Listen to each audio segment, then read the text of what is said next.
Psalm 103 verses 2 to 3. Bless the Lord, O my soul, and forget not all his benefits, who forgives all your iniquity, who heals all your diseases. Jeremiah 33 verse 6.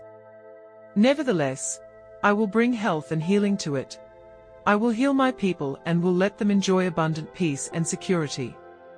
Isaiah 53 verse 5. But he was pierced for our transgressions, he was crushed for our iniquities. The punishment that brought us peace was on him, and by his wounds we are healed. James 5 verse 15.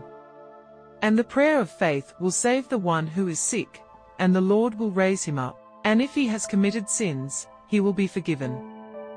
1 Peter 2 verse 24. He himself bore our sins in his body on the tree, that we might die to sin and live to righteousness.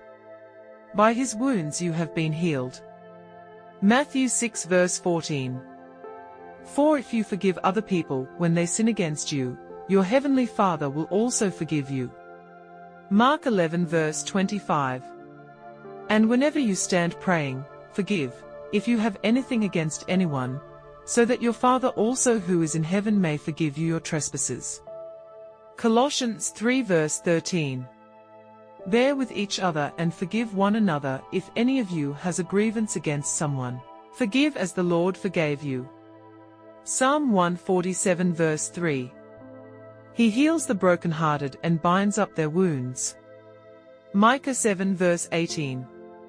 Who is a God like you, who pardons sin and forgives the transgression of the remnant of his inheritance?